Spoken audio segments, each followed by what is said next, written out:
Dr. Kim Dae-ho floated in the darkness of space, staring at the massive ship in front of him. His small exploration pod drifted slowly toward the giant vessel. The ship was huge, almost 2 kilometers long, and completely silent. It had been, floating here between the stars for who knows how long. "Control, this is Dae-ho," he spoke into his radio. "I can see the target ship now. It looks strange." The voice of Dr. Park Ji-woo crackled back from the research vessel New Seoul. "Strange. How, Dae-ho? Your video feed is not clear from this distance." Dae-ho adjusted his cameras and moved closer. What he saw made him pause. The ship's metal hull was covered in plants. Not just a few small growths, but thick vines, moss, and flowering plants that seemed to glow with their own light. The entire vessel looked like a floating garden. "Ji-woo, you need to see this. The ship is completely covered in plant life. I have never seen anything like this before." Commander Lee Tae-min's voice joined the conversation. "Are you sure it's safe to approach? We don't know what those plants might do." Dae-ho had been studying alien plant life for 15 years. He had seen many strange things on different worlds, but this was completely new. Plants growing in space without air or water should be impossible. Yet here they were, thriving on the hull of an unknown ship. "I'm going to dock with the vessel," Dae-ho said. "My readings show there might be breathable air inside. The plants seem to be producing oxygen." "Be careful," Tae-min warned. "We will monitor you from here. If anything goes wrong, we can reach you in 12 minutes. Dae-ho guided his pod toward what looked like an airlock. The plants had grown around it, but they seemed to move aside as he approached. It was almost like they were making room for him. His pod connected with a soft thud. He put on his environmental suit and checked all his equipment. His air tanks were full, his scanner was working, and his emergency beacon was active. He had enough supplies for 8 hours inside the ship. The airlock cycled normally, which surprised him. After so many years floating in space, most ship systems would have failed. But this one worked perfectly. The inner door opened with a quiet hiss. The sight that greeted him took his breath away. The corridor was alive. Vines covered the walls, like blood vessels, pulsing with soft green light. Strange flowers bloomed along the ceiling, their petals opening and closing slowly. The floor was covered in thick moss that glowed blue under his feet. "My readings are incredible," he reported. "The air is not only breathable, it's actually cleaner than what we have on the New Seoul. Oxygen levels are perfect. Temperature is exactly 22 degrees. He walked deeper into the ship, his boots making soft sounds on the moss floor. The plants seemed to respond to his presence. Flowers turned toward him as he passed, and some vines moved gently out of his way. It didn't feel threatening. If anything, it felt welcoming. "The plant life here is not just growing on the ship," Dae-ho continued his report. "It's integrated into the ship's systems. I can see organic tubes that look like they're carrying nutrients and water. The plants are keeping this ship alive." Dr. Park Ji-woo sounded excited. "That's impossible. Plants need soil, water, and nutrients. How are they surviving in space?" "I don't know yet, but I'm going to find out." Dae-ho followed the main corridor toward what his scanner indicated was the ship's center. The walls here pulsed more strongly, and he could hear a faint sound like a heartbeat. He found a door marked with symbols he didn't recognize. The writing was beautiful, with curved lines that looked almost like growing vines. As he approached, the plants around the door glowed brighter and the door opened by itself. Inside was a room filled with control panels, but these were unlike any technology he had seen before. The panels were made of what looked like living wood, with buttons that appeared to be seed pods. Screens showed information in the same vine-like writing, and the images moved like living things. "I'm in what appears to be the bridge or control room," he reported. "The technology here is biological. Everything is alive and growing." He approached the main console carefully. As his gloved hand touched the surface, the wood felt warm. Suddenly, Images flashed across the screens. He saw space, stars, and then other ships like this one, dozens of them, all covered in the same beautiful plant life. "Something is happening," he said quickly. "The ship's systems are responding to me. I'm seeing what might be recordings or memories." The images changed. He saw a world covered in forests and oceans, beautiful cities that looked like they had grown rather than been built, and the people who lived there were tall and graceful, with skin that looked like tree bark and eyes that glowed like the plants around him. Then the images turned dark. He saw fire in space, ships exploding, and the beautiful world burning. The tree-like people were fleeing, but not in the way he expected. They weren't running to escape ships. They were merging with their ships, becoming part of them. "The ship is showing me its history," Deho whispered. I think this vessel was once crewed by living beings, but they merged with it somehow. They became part of the ship itself." Commander Taemin's voice was sharp with concern. "Deho, your vital signs are spiking. What's happening to you?" Deho realized he could feel something. Not just see the images, but experience them. The fear of the tree people as their world died, their desperate decision to save themselves by joining with their ships, their hope that someday they might find others who could understand. "The ship isn't just showing me images," he said, his voice filled with wonder. "It's trying to communicate. These people, they called themselves the Corvani. When their world was destroyed, they chose to become one with their ships rather than die. They've been traveling through space for hundreds of years looking for something." "Looking for what?" Jiwoo asked. The images on the screen changed again. This time, Deho saw humans, pictures of Earth, of human cities, of people working together with plants and animals. The ship had been watching humanity, learning about them. "They've been looking for us," Deho said quietly. "The Corvani have been searching for a species that could understand what they've become. They think humans might be able to join with them, to become something new together." The room around him pulsed brighter, and he felt a presence touching his mind. Not invasive or frightening, but gentle and curious. The ship wanted to know more about him, about his species, about whether humans would be willing to take the same journey the Corvani had taken. "Deho, you need to get out of there," Taemin ordered. "We're detecting massive energy buildups throughout the ship. Something is waking up." But Deho couldn't move. He was transfixed by what he was learning. The ship wasn't just alive. It was intelligent, patient, and hopeful. It had been waiting so long to find someone who could understand its gift.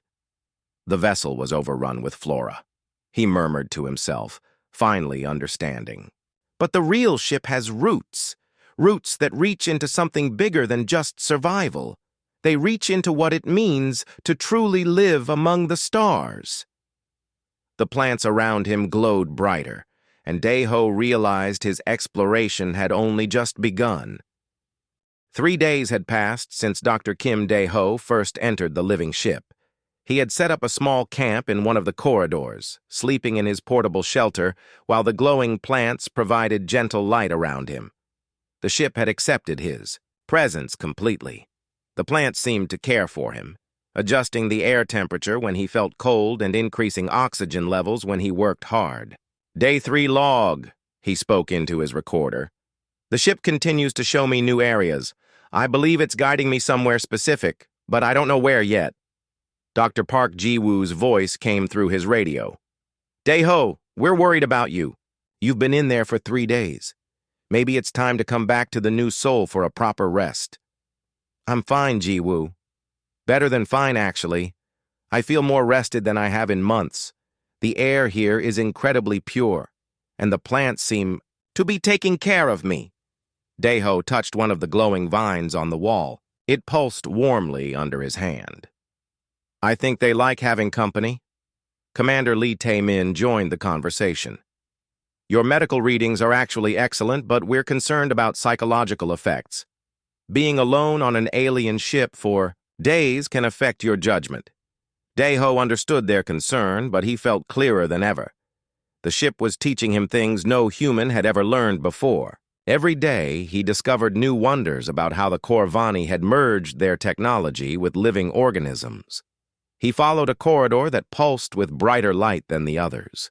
The plants here were different, more complex. Some looked like flowers, but they had screens inside their petals showing star maps and navigation data. Others resembled trees, but their bark was covered in symbols that moved and changed like living text. "I'm approaching what I think might be the ship's central command area," he reported. "The biological integration here is incredible. The plants aren't just decorating the technology. They are the technology." The corridor opened into a vast chamber that took his breath away. The room was shaped like the inside of a giant flower, with curved walls covered in bioluminescent patterns. In the center stood something that looked like a tree, but its trunk was made of crystalline material that pulsed with light. Branches spread out from it, each one ending in what appeared to be a control station. As Daeho entered the chamber, the tree began to glow brighter. The crystalline trunk showed images, just like the screens he had seen before, but these were clearer and more detailed. He approached slowly, his heart beating fast with excitement. Control. I'm in what appears to be the main navigation center. It's like nothing I've ever seen. The entire room is one giant organism. When he touched the crystal trunk, the images changed dramatically. This time he didn't just see the history of the Corvani. He experienced it. He felt himself standing on their beautiful world, surrounded by cities that grew like forests. He could smell the sweet air and hear the music of wind through living buildings. The Corvani had achieved something remarkable. They had learned to live in perfect harmony with their world's plant life. Their technology wasn't built, it was grown. Their ships weren't constructed in factories, they were cultivated in vast gardens that reached into space. But then came the darkness. Daeho experienced the terror as enemy ships filled the sky. The attackers were mechanical beings, robots that saw all organic life as inferior and dangerous. They had come to destroy the Corvani and their living world. "The ship is showing me the war," Daeho whispered. The Corvani were attacked by a machine civilization. The enemies wanted to wipe out all biological life in this part of the galaxy. The images showed the Corvani's desperate choice. They could not fight the machines with traditional weapons. The enemy was too strong, too numerous. But they had one advantage: their deep understanding of biological integration. In their final days, the Corvani made an incredible decision. They chose to merge completely with their ships, not just their minds, but their entire beings. They became part of the living vessels, their consciousness spread throughout the organic networks that controlled every system. They didn't die, Daeho realized. They transformed. They became the ships themselves. Dr. Park Jiwoo sounded confused. "What do you mean, became the ships?" The Corvani found a way to transfer their consciousness into the biological systems of their vessels. They're still alive, but not in any way we understand life. They are the plants, the control systems, the entire ship. It's all one living being. As if responding to his words, the chamber around him pulsed with warm light. Daeho felt a presence touch his mind again, gentler than before, but more complex. It wasn't just one consciousness. It was thousands, all the Corvani who had chosen this transformation to survive. Through the crystal trunk, they showed him more. After the transformation, the Corvani ships had fled their dying world. But they weren't just running away. They were searching. The machine enemies had been destroyed long ago, but the Corvani continued their journey through space, looking for something specific. "They've been searching for 300 years, Daeho said, looking for another species that could understand what they've become, a species that works with nature instead of against it." The images changed to show Earth. Daeho saw human cities with parks and gardens. He saw farms where people worked alongside animals and plants. He saw space stations with hydroponic gardens and ships with living air recycling systems. The Corvani had been watching humanity for decades, studying how humans integrated biological systems into their technology. They think we're ready, he breathed. They believe humans can make the same choice they did. To become something more than just biological or just technological, to become both. Commander Taemin's voice was sharp. Daeho, what exactly are you saying? Are they trying to convert us into plants? No, not convert. Offer partnership. The Corvani don't want to change us against our will. They want to give us the choice to evolve, to become living ships that can explore the galaxy for thousands of years, carrying human consciousness into the deepest parts of space. The crystal trunk pulsed, and new images appeared. Daeho saw what it could look like. Humans merged with living ships, exploring distant galaxies, spreading life and consciousness to dead worlds. It was beautiful and terrifying at the same time.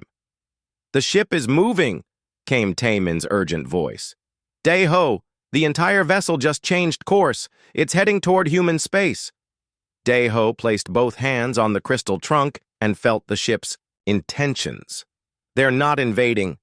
They're coming to make contact properly, to offer humanity the gift they've carried for 3 centuries, the choice to become something greater than we are now. Around him, the chamber pulsed with anticipation. The long search was almost over. The Corvani had found what they were looking for, and soon, humanity would have to decide whether to remain purely human or take the next step in evolution among the stars. The symbiosis isn't just possible, Daeho whispered. It's inevitable. The question is whether we're brave enough to embrace it. Dr. Kim Daeho felt the ship's acceleration deep in his bones. The living vessel was moving faster than any human ship he had ever been on, but the movement felt natural, like riding inside a whale swimming through an ocean of stars. The plants around him glowed brighter with each passing hour, and he could sense excitement in their pulsing rhythms. Control, the ship is definitely heading toward the Centauri system, he reported into his radio. Speed is increasing. I estimate we'll reach human space in 18 hours. Commander Lee Taemin's voice crackled with static. Daeho, you need to find a way to stop that ship or get off it. We don't know their true intentions. What if this is some kind of invasion?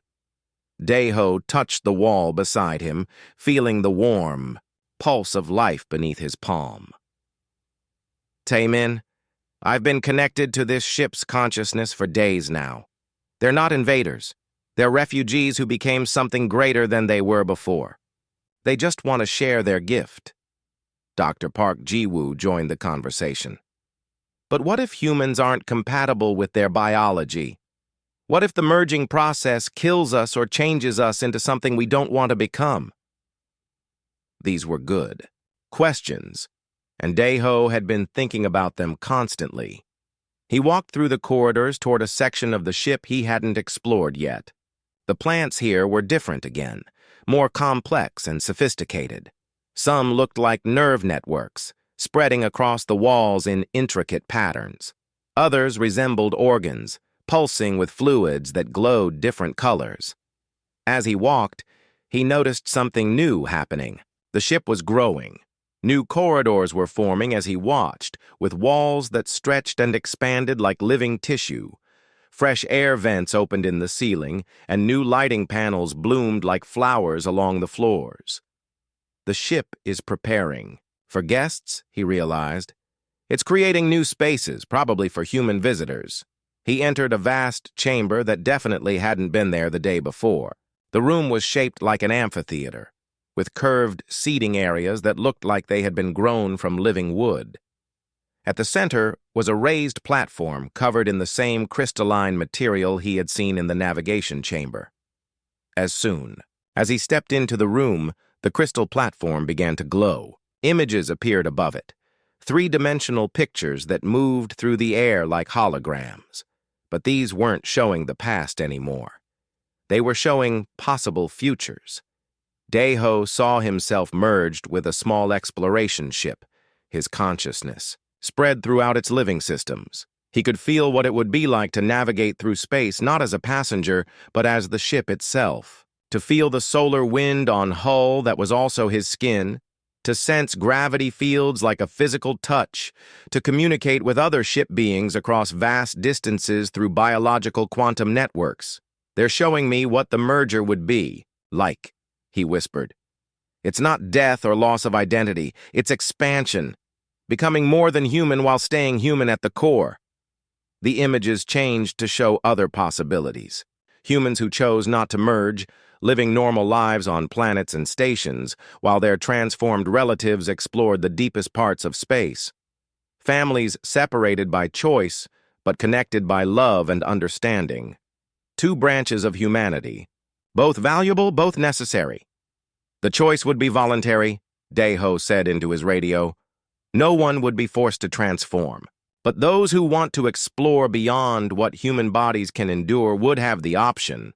Commander Taemin sounded skeptical. And you trust these alien plants to keep their word?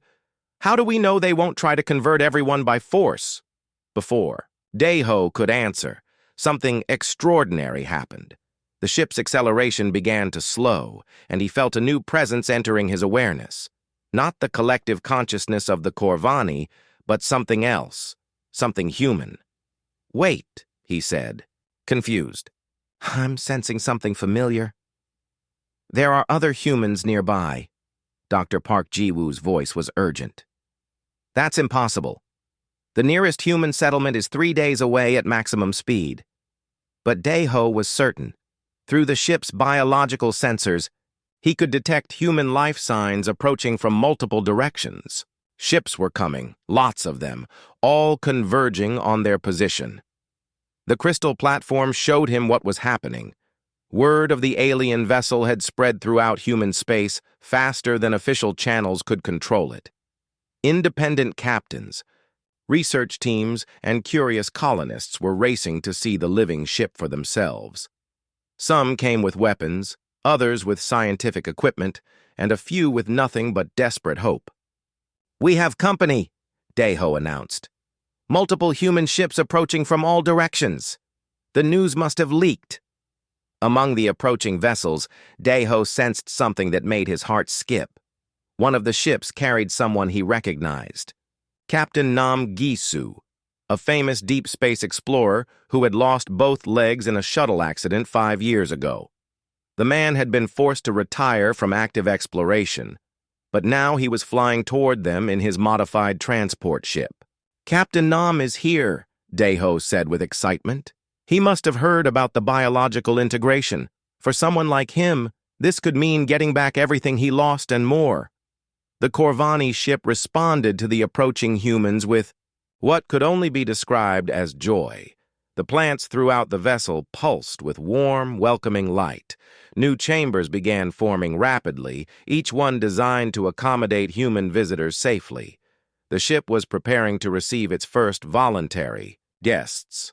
But not all the approaching humans had peaceful intentions. Daeho could sense the aggressive energy from several military vessels that had also detected the alien ship.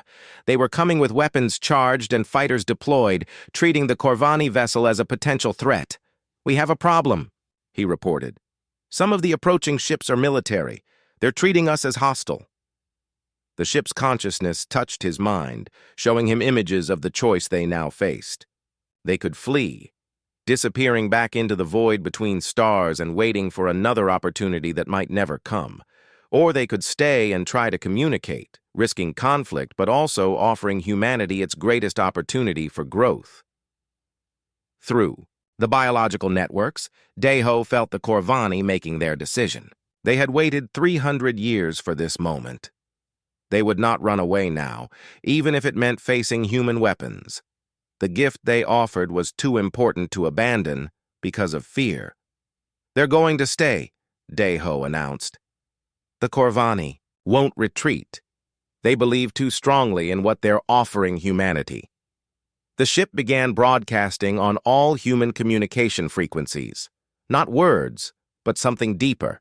emotions, intentions, and images that bypassed language completely. Every human in the approaching fleet would feel the ship's peaceful intentions and its offer of partnership. Captain Nam Gisu was the first to respond, his voice cutting across all channels. "This is Captain Nam aboard the transport vessel Hope's Dream. I request permission to come aboard the alien vessel as a volunteer for whatever process they're offering." Other voices followed. Scientists eager to study the biological integration, explorers dreaming of new frontiers, and ordinary people who sensed that humanity was being offered something incredible. But the military voices were also getting louder, demanding that all civilian ships withdraw while they dealt with the alien threat. Daeho stood in the center of the crystal chamber, feeling the weight of history pressing down on him. In a few hours, the first meeting between humanity and the Corvani would begin.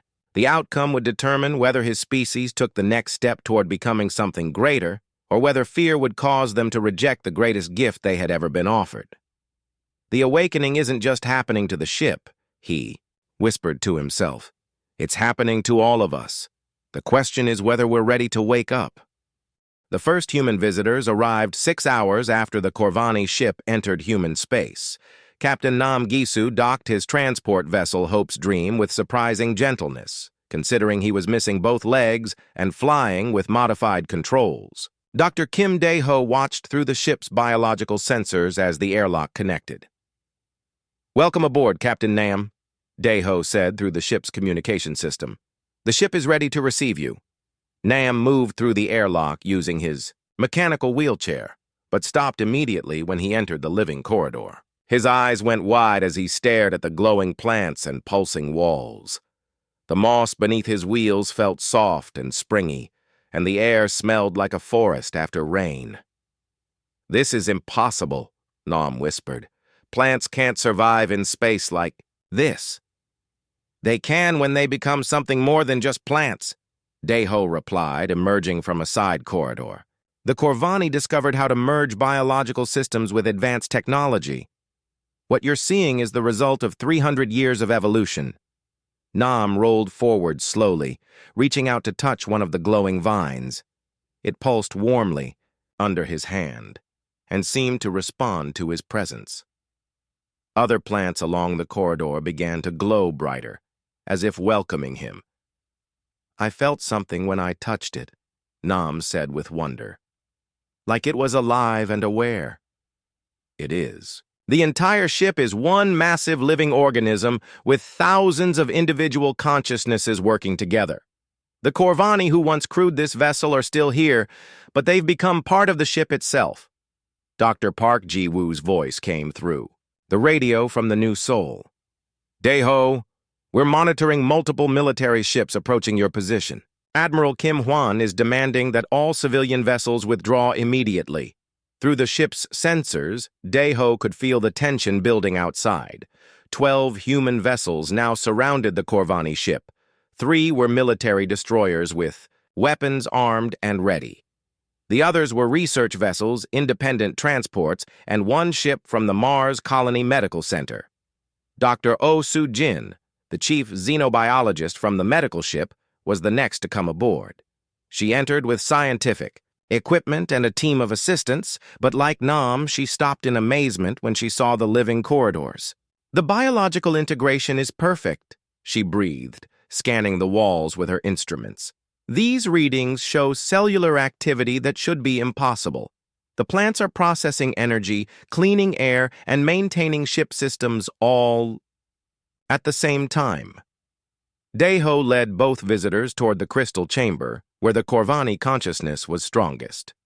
As they walked, more plants began to glow, and new passages opened in the walls. The ship was growing again, creating spaces for the human guests. "How many people can this ship accommodate?" Soo-jin asked. "As many as choose to come," Daeho replied. "The ship can expand itself as needed. But the real question is, how many humans are willing to consider what the Corvani are offering?" They entered the crystal chamber, now expanded to twice its original size. The crystalline tree in the center pulsed with gentle light, and the air hummed with energy. Nam wheeled himself to the edge of the platform, while Su-Jin set up her equipment. "What exactly are they offering?" Nam asked. Before Daeho could answer, the crystal tree began to show images. This time, the pictures were specifically for Nam. They showed him merged with a small exploration vessel. His consciousness extended throughout its living systems. He could pilot the ship with his thoughts, feel the cosmos around him through biological sensors, and travel to places no human had ever seen. Most importantly, the images showed him whole again, not just his legs restored, but his entire being enhanced and expanded. He would become the ship, and the ship would become him, creating something new that could explore the universe for thousands of years. "They're showing me a future where my disability becomes irrelevant," Nam said quietly. "Where I could be more mobile than any human has ever been." Su-Jin watched her own set of images appear above the crystal. She saw herself as part of a medical ship, able to heal diseases and injuries by directly interfacing with patients at the cellular level. Her knowledge would be preserved forever, and she could help people across the galaxy. The merger preserves everything we are while adding capabilities we can barely imagine, she said with growing excitement, but their radio crackled with an angry voice. Admiral Kim Hwan from the destroyer Steel Wind was demanding immediate response. "All civilian vessels withdraw now. This is a potential alien invasion, and we will not allow contamination of human space." Dr. Park Ji-woo tried to reason with the Admiral. "Sir, our people aboard the alien vessel report no hostile intentions. They're offering voluntary partnership, not forced conversion." "Voluntary today, forced tomorrow," the Admiral replied harshly. "We've seen this pattern before. Aliens make peaceful contact, then gradually take control. I'm giving the alien vessel 1 hour to release all human prisoners and withdraw from our space." Nam looked at Daeho with concern. "Prisoners? Does he think we're being held against our will?" "Fear makes people see threats where none exist," Daeho replied. "But we have bigger problems. If the Admiral attacks this ship, he'll destroy something irreplaceable. The Corvani have waited 3 centuries to find a species like us. This might be humanity's only chance for this kind of evolution." The crystal tree pulsed, and new images appeared. These showed the consequences of different choices. If humanity rejected the Corvani offer through violence, the ship would leave and never return.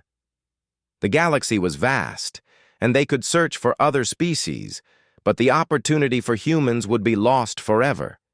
If humanity accepted the offer, even partially, everything would change. Those who chose merger would become explorers capable of reaching distant galaxies. Those who remained human would benefit from the knowledge and discoveries their transformed relatives would send back. "It's not just about us," Su-Jin realized. "It's about the future of our entire species." More humans were requesting permission to board. Scientists from Europa, colonists from the outer systems, and even some crew members from the military ships who were defying orders to see the alien vessel for themselves. The ship accommodated them all, growing new chambers and corridors with each arrival. The Corvani consciousness touched each visitor's mind gently, showing them personalized visions of what merger could offer. Some were frightened and left quickly. Others stayed to learn more. Captain Nam made his decision first. "I want to try it," he announced. "Not full merger, not yet, but I want to connect with the ship's systems and see what it feels like." Su-Jin agreed to monitor the process medically, while Daeho helped Nam approach the crystal tree. When the captain placed his hands on the crystalline surface, the entire chamber filled with warm light. Nam gasped as the connection formed. Through the ship's biological networks, he could suddenly sense everything around them.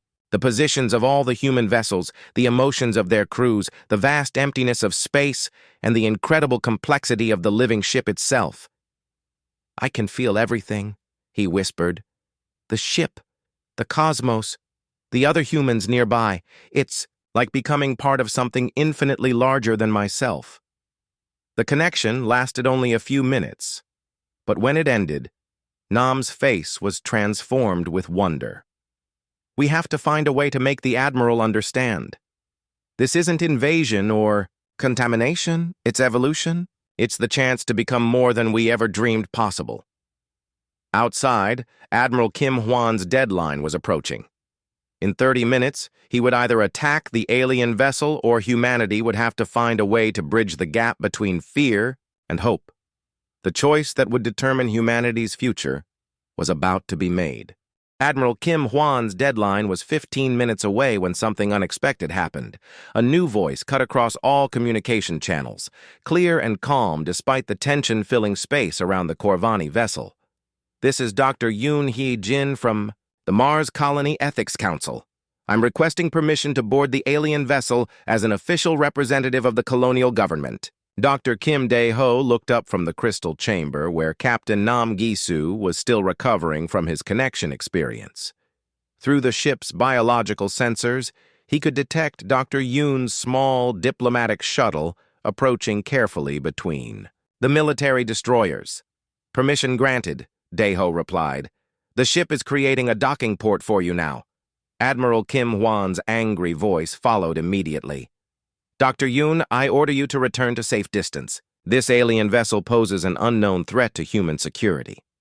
"Admiral, with respect, the Colonial Council has jurisdiction over first contact situations. I'm here to assess whether this truly is a threat or an opportunity." Dr. Yoon's voice remained steady. "Hold your fire until I complete my evaluation." Captain Nam wheeled himself closer to Dae-ho. "Who is Dr. Yoon? Will she understand what we've discovered here?" "Hee-jin is one of the most respected ethicists in human space," replied Dr. Soo-jin, who was still taking readings from her instruments. "If anyone can bridge the gap between the military's fears and the reality of what's happening here, it's her."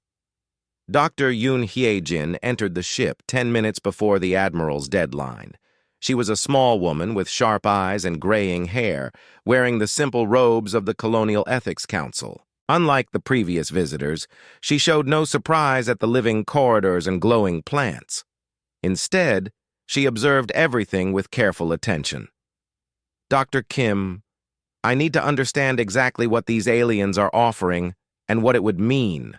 "For humanity," she said without wasting time on pleasantries. Dae-ho led her quickly to the crystal chamber.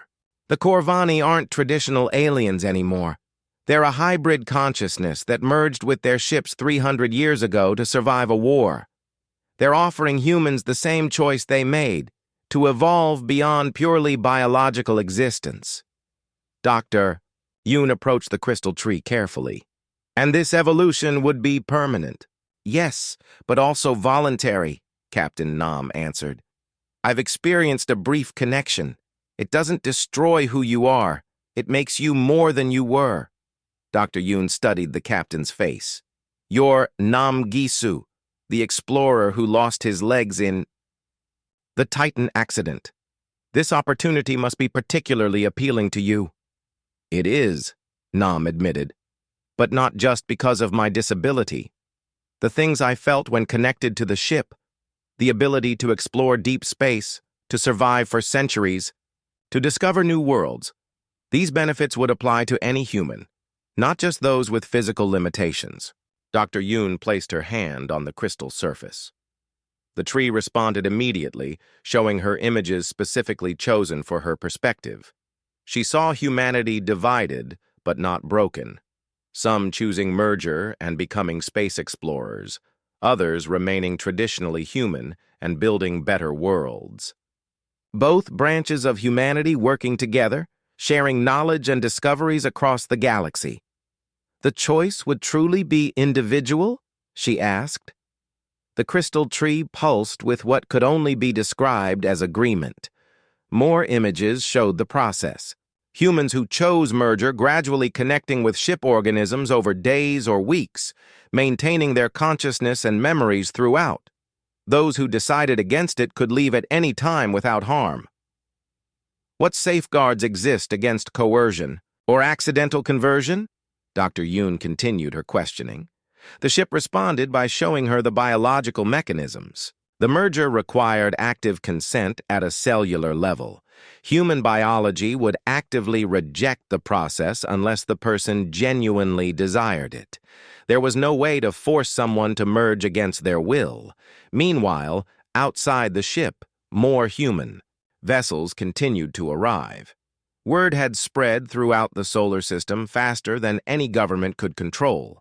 Independent ships, research vessels, and even passenger transports were heading toward the meeting point. Humanity was voting with their actions, and the vote was overwhelmingly in favor of learning more. Dr. Choi Min-ho, a specialist in human technology integration from Earth's Luna City, had arrived aboard a fast courier ship. His voice joined the communications network as he requested boarding permission. "This is exactly what my research has been working toward for 20 years, Dr. Choi announced. The integration of human consciousness with advanced technology. If these Corvani have achieved stable biological integration, we need to study every aspect of the process." Admiral Kim Hwan's patience was reaching its limit. "All civilian vessels have 2 minutes to withdraw to safe distance before I engage the alien threat." But Dr. Yoon had made her assessment. Her voice cut across the Admiral's transmission with quiet authority. "Admiral, I'm invoking Colonial Council Emergency Protocol 7. This first contact situation requires immediate ceasefire and full diplomatic evaluation. Any attack on the alien vessel would constitute a crime against humanity's future." "Dr. Yoon, you're exceeding your authority," the Admiral replied angrily. "No, Admiral, you're exceeding yours." A new voice joined the conversation. Governor Lee Sang-woo from the Mars Colony Council. "Dr. Yoon is acting with full government authorization. Stand down your weapons immediately." Through the ship's sensors, Daeho felt the change in the surrounding fleet. The military vessels powered down their weapons, though they remained alert. The civilian ships moved closer, forming a protective circle around the Corvani vessel. Dr. Choi Min-ho came aboard and immediately began collaborating with Dr. Soo Jin on detailed scans of the ship's biological systems. Dr. Yoon continued her ethical evaluation, asking the crystal consciousness detailed questions about consent, reversibility, and long-term consequences. Captain Nam made his announcement after hours of consideration. "I want to be the first volunteer for full merger. Not as a test subject, but as a representative of human willingness to evolve." "Are you certain?" Dr. Yoon asked. "This decision cannot be undone. I've spent 5 years unable to explore the cosmos the way I used to," Nam replied. "This gives me the chance to explore further than any human has ever gone. Yes, I'm certain." Dr. Soo Jin set up medical monitoring equipment while the ship began preparing a merger chamber. The process would take 3 days, during which Nam's consciousness would gradually integrate with a small exploration vessel that budded from the main ship. News of the first human merger spread across human space within hours. Reactions were mixed but intense. Some called Nam a hero and pioneer. Others called him a traitor to human nature. Religious groups debated whether the merger was blessed evolution or dangerous corruption. But the most important reactions came from ordinary people. Applications to visit the Corvani ship poured in from across the solar system. Not all wanted to merge, but thousands wanted to learn more about the possibility. Dr. Yoon completed her evaluation and transmitted her official report to all human governments. The Corvani offer represents humanity's greatest opportunity for expansion and growth. The merger process is safe, voluntary, and reversible in early stages. I recommend immediate establishment of formal diplomatic relations and creation of volunteer programs for those interested in the merger process. Admiral Kim Hwan finally stood down completely, though he maintained his ships nearby as protection, rather than threat. "I still don't trust these aliens," he admitted privately to Dr. Yoon. "But I trust your judgment. If you say they're offering evolution rather than conquest, I'll respect that assessment." As Captain Nam entered the merger chamber 3 days later, Surrounded by monitoring equipment and well-wishers, humanity took its first step toward becoming something greater than it had ever been before. The choice had been made, not by governments or military leaders, but by individuals brave enough to embrace an uncertain but incredible future among the stars. 6 months had passed since Captain Nam Gisu became the first human to complete the merger with a Corvani vessel. Dr. Kim Dae-ho stood on the observation deck of the Luna station, watching through the massive windows as 12 hybrid ships prepared for their first deep space exploration mission. Each ship was beautiful in its own way, with flowing organic curves and bioluminescent patterns that pulsed like heartbeats. The largest vessel was Nam's ship, which he had named Star Walker. It was 300 meters long and looked more like a giant sea creature than a traditional spacecraft. Its hull rippled with colors that shifted from deep blue to bright green, and wing-like appendages stretched out from its sides to catch solar radiation for energy. "Contact established with Captain Nam," announced Dr. Park Ji-woo from the communications station. "He's ready to begin the mission briefing." Nam's voice came through the speakers, but it sounded different now. Richer, deeper, with harmonics that suggested multiple consciousness working together. "This is Captain Nam aboard Star Walker. All ships in the exploration fleet are ready for departure." Dr. Oh Soo-jin, who had chosen to remain human but serve as the fleet's medical coordinator, activated her communication link. "Nam, how are you feeling? Any discomfort or integration problems?" "Better than I ever imagined possible, Soo-jin. The merger isn't like losing yourself. It's like finding parts of yourself you never knew existed. I can feel the cosmos around me in ways no human has ever experienced." Through Star Walker's biological sensors, Nam could detect radiation patterns, gravity wells, and magnetic fields across dozens of light years. His consciousness was spread throughout the ship's living systems, making him both pilot and vessel, explorer and exploration tool. The other 11 ships in the fleet carried volunteers from across human space.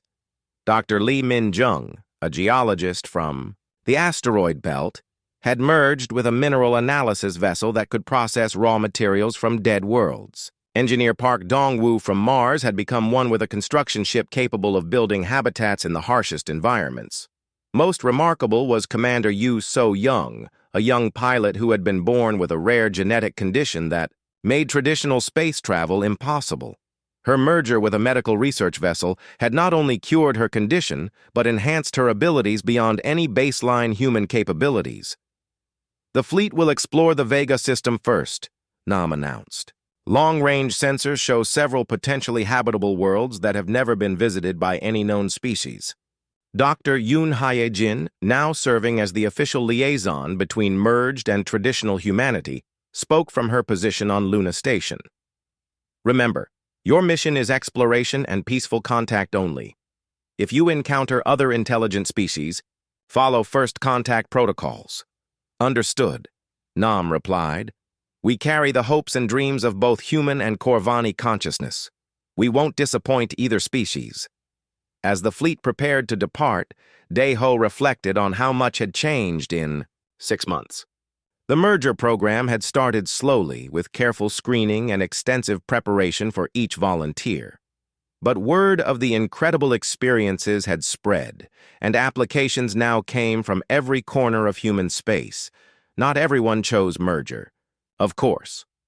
Dr. Yoon had been right in her assessment that humanity would divide, but not break. About 30% of humans were interested in the transformation, while 70% preferred to remain traditional humans.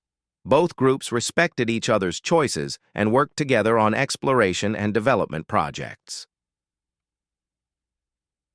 The Luna Station itself had become a joint facility where human and Corvani technologies were integrated. Traditional humans worked alongside merged beings to develop new ships, create better life support systems, and plan missions to distant galaxies. Dr. Choi Min-ho had made breakthrough discoveries by studying the merger process. His research showed that humans were uniquely compatible with Corvani biology, because of humanity's long history of cooperation with other Earth species. Humans had always lived in symbiosis with plants, animals, and microorganisms. The Corvani merger was simply the next step in that evolutionary pattern. "Fleet departure in 10 minutes, announced the launch coordinator. "All ships show green for biological systems." Deho activated his own communication link. He had chosen to remain human, but serve as the primary contact between the exploration fleet and Earth.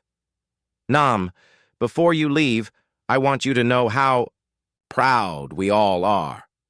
You're carrying the best of humanity into the unknown." "And I'm not going alone," Nam replied with warmth in his transformed voice. "Every merged human carries the memories and love of the people they left behind.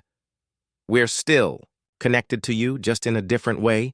The 12 ships began moving away from Luna Station with grace that made traditional spacecraft look clumsy by comparison. They accelerated smoothly, their biological systems working in perfect harmony with the laws of physics. Within hours, they would reach speeds that would take them to Vega in just 3 weeks. As the fleet disappeared into the star-filled darkness, new arrivals docked at Luna Station. A passenger transport from the Jupiter colonies carried 50, more volunteers for the merger program. Another ship brought supplies and equipment for expanding the station's integration facilities. Dr. Su-Jin was particularly excited about the latest group of volunteers. Among them was Dr. Kim Ai-cha, a brilliant astrophysicist who wanted to merge with a deep space research vessel. Her goal was to study black holes and neutron stars from closer distances than any human had ever achieved. The applications keep coming, Su-Jin reported to Deho. "We have enough volunteers to create 50 more exploration ships in the next year." But the most meaningful arrival was a small personal transport carrying an elderly woman named Mrs. Park Bok-sun. She was Nam's grandmother, who had traveled all the way from Earth to see him off on his first mission. Though she was too old for merger herself, she wanted to understand what her grandson had become. Deho met her at the airlock personally. Mrs. Park was a small, dignified woman who had raised Nam after his parents died in a mining accident. She looked out at the stars where her grandson had disappeared and smiled with tears in her eyes. "He always wanted to touch the stars," she said quietly. "Even as a little boy, he would stand outside at night and reach up toward the sky. I'm glad he finally found a way to reach them." "He's not gone," Deho assured her. "The merged beings can communicate across vast distances through their biological networks. You'll still be able to talk with him." As if summoned by their conversation, Nam's voice came through the station's communication system. Though he was already light years away, the quantum biological network allowed instant contact. "Grandmother, I can feel your presence even from here. The merger didn't take me away from the people I love. It gave me the ability to carry that love to the farthest reaches of space." Mrs. Park placed her hand on the communication panel and, somehow through the living circuits that connected all merged beings, she could feel her grandson's presence. He was changed, expanded, evolved, but still fundamentally the boy who had dreamed of touching stars. "Explore everything," she whispered, "and remember to come home and tell us what you find." "I will, grandmother. We all will. This is just the beginning."